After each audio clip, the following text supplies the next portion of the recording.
यमराज ने उस औरत को एक लाल प्यारा फूल पियान हुआ दिया, जिससे वो और उसका पति दोबारा इंसानी दुनिया में लौट सकते थे। लेकिन औरत ने पति वाला फूल सीधे अग्निकुंड में फेंक दिया। मोक्ष मुझे ही चाहिए, सिर्फ मुझे। असल में 10 साल पहले वह पति पत्नी दोनों मरे और यमलोक पहुंचे। पत्नी ने असहनीय पीड़ा सहकर वांगछुआन नदी में 10 साल तक आत्माओं को पार लगाने का काम किया। अब तक वो 99 भटकी आत्माओं को मोक्ष दिला चुकी थी। बस एक और आत्मा को पार कराना बाकी था, जिससे वो 100 पुण्य सिक्के जमाकर पति के साथ वापस दुनिया लौट सकती थी। लेकिन किसे पता था कि धोखेबाज पति उसी समय उसकी मेहनत से कमाए गए 99 पुण्य सिक्के चुराकर उन्हें एक चालाक महिला भूत को दे देगा, ताकि वो पुनर्जन्म पा सके। पत्नी चिल्लाई, वो पुण्य मैंने 10 सालों तक मेहनत करके कमाए थे। पति ने कहा, लेकिन उसकी तो चोट लगी है, उसे पुनः जन्म के लिए सहायता चाहिए। बस थोड़े से पुण्य ही तो थे, तुम फिर से 20 साल और मेहनत कर लेना, अब हम फिर साथ में लौटेंगे। उस क्षण उसे लगा मानो वो एक जोकर हो। उसने उनके प्यार का प्रतीक जुड़ा हुआ यंत्र फेंक दिया और फिर बिना पीछे देखे सीधे यमराज के पास पहुंची। उसने एक बार फिर पुण्य कमाने के लिए कोई काम मांगा। यमराज बोले, शेन म्यान, तेरे पूर्वजों ने 100 साल तक पुण्य किए हैं, इसलिए तुझे पुण्य से भरा शरीर मिला है। अब पुण्य सिक्कों की जरूरत नहीं।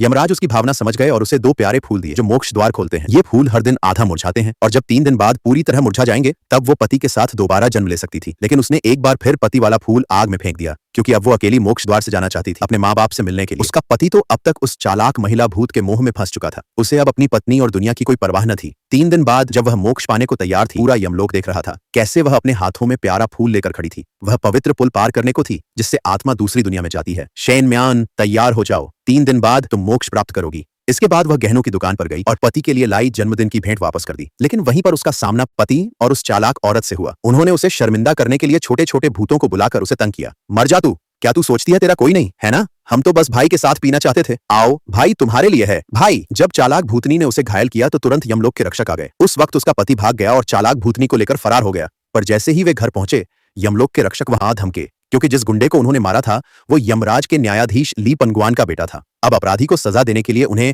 हिमनरक भेजा जाना था। असल में तो चालाक भूतनी ने ही ली पनगुआन के बेटे को शराब की बोतल से मारा था, लेकिन उसने सारा दोष उस औरत पर डाल दिया। सबको यही यकीन दिलाया कि उसी औरत ने हमला किया था। जीशान, तुमने कहा था कि तुम मेरी रक्षा करोगे। तुमने कहा था जिचेन मुझे कभी नहीं छोड़ेगा, तो फिर क्यों तुमने सच्चाई को काले सफेद में बदल दिया? क्यों मुझे उसके लिए सजा भुगतनी पड़े? गुरुजी, हम तो शादी करने वाले थे, कृपया किसी बेकार इंसान की वजह से हमारी शादी को बाधित न करें। न्योनन, तुम निश्चिंत रहो, चाहे तुम्हें जितनी भी चोट पहुंचे, तुम जैसे भी बन जाओ, मेरा दिल तुम्हारे लिए कभी नहीं बदलेगा। लेकिन सच तो यह था कि मैंने शुरुआत में ही तुम्हें गलत समझा था। तुम वो इंसान ही नहीं थे जिसे मैं समझ बैठी थी। आगे क्या होगा जानने के लिए चैनल को सब्सक्राइब करें और कमेंट करें नेक्स्ट पार्ट के लिए।